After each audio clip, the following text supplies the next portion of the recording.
जय श्री कृष्णा, राधे राधे, जय श्री राम। 7 सितंबर से पितृपक्ष श्राद्ध पक्ष की शुरुआत हो रही है। शास्त्रों में से कहा जाता है कि जो 15 दिन है आश्विन मास के कृष्ण पक्ष की प्रतिपदा से अमावस्या तक और पूर्णिमा का श्राद्ध एक दिन पहले निकलता है। इस दिन आपके जो पूर्वज है वो गुप्त रूप से आपके साथ में रहते हैं, प्राणवायु की भांति आपके साथ चलते हैं, आपके साथ उठते बैठते हैं और ब्राह्मणों के साथ भोजन करते हैं।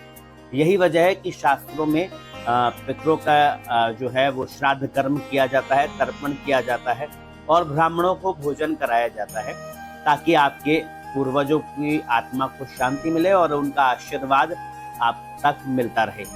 तो 7 सितंबर से श्राद्ध पक्ष की शुरुआत हो रही है। किस दिन किसका श्राद्ध निकालना है इस वीडियो में आपको ये जानकारी मिलेगी। साथ ही साथ आपको ये भी जानने को मिलेगा कि गया श्राद्ध करने के बाद में क्या श्राद्ध कर्म करना जरूरी है और श्राद्ध कर्म कैसे करना है, किस विधि से करना है, किस तरह से करना है, तमाम चीजें आपको इस वीडियो में जानने को मिलेगी। अगर चैनल को आपने सब्सक्राइब नहीं किया है तो तुरंत सब्सक्राइब कर लीजिए, बेल आइकन दबा दीजिए ताकि धर्म और शास्त्र से जुड़ी जानकारी आपको मिलती रहे। तो हम बात कर रहे थे श्राद्ध पक्ष की। श्राद्ध 7 सितंबर से श्राद्ध पक्ष की शुरुआत हो रही है। तो सबसे पहले ये जान लेते हैं कि कब कब कौन सा श्राद्ध होने वाला है। देखिए, श्राद्ध वैसे तो श्राद्ध कुल 96 प्रकार के होते हैं, लेकिन ये जो आश्विन मास में कृष्ण पक्ष की प्रतिपदा से हम जो 15 दिन तक श्राद्ध कर्म करते हैं इसको पारण श्राद्ध बोलते हैं। शास्त्रों में इसको पारण श्राद्ध बोलते हैं। तो पारण श्राद्ध के लिए जो श्राद्ध निकालने का समय है वो अपराह्न काल है, यानी कि दोपहर बाद। तो इस बार जो अपराह्न काल तिथियों को देखते हैं तो दोपहर 1 बजे 12 बजे बाद श्राद्ध आपको निकालना है। 1 से लेके 3 बजे के बीच में आपको श्राद्ध निकालना है।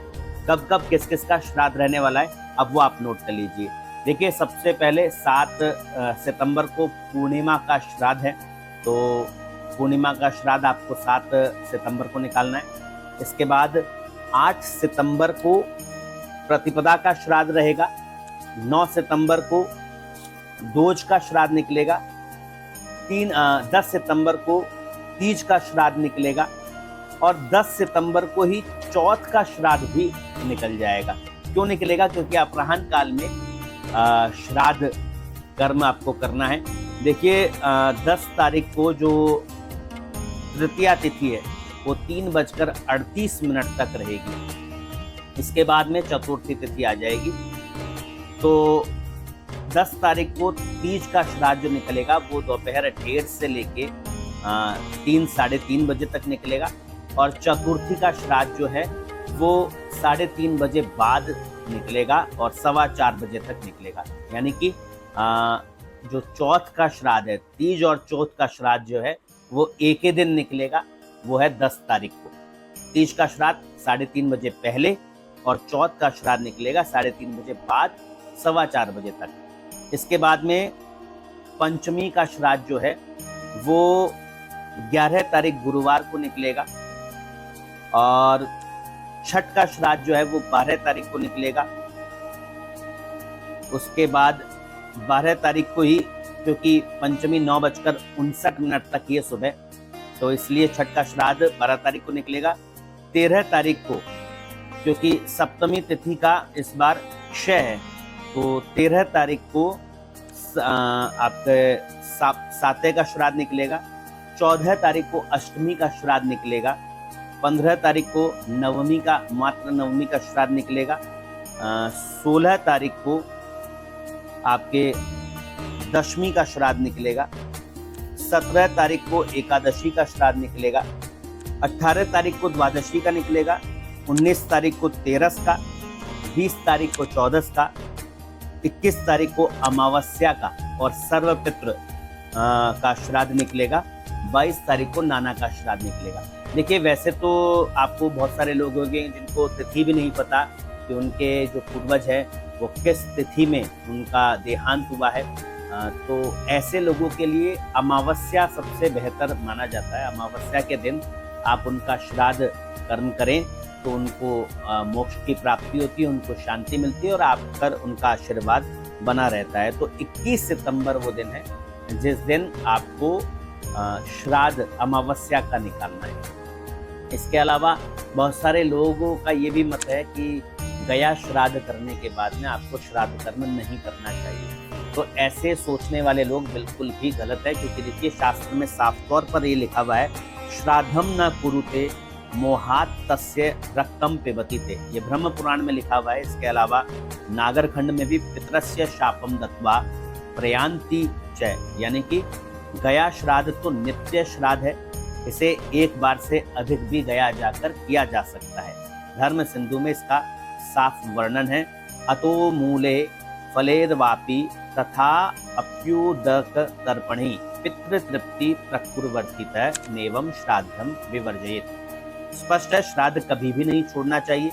श्राद्ध न करने का प्रचलन जो संभवतः प्रमादी लोग हैं उनके द्वारा फैलाया जाता है। ऐसा नहीं है, श्राद्ध करना जरूरी है। कोई का अगर गया श्राद्ध भी हो गया है तो भी आपको श्राद्ध उस आपके पूर्वजों के निमित्त करना चाहिए, क्योंकि साल में ये 15 दिन होते हैं जो आपके पूर्वज आप पर पूर्ण दृष्टि रखते हैं।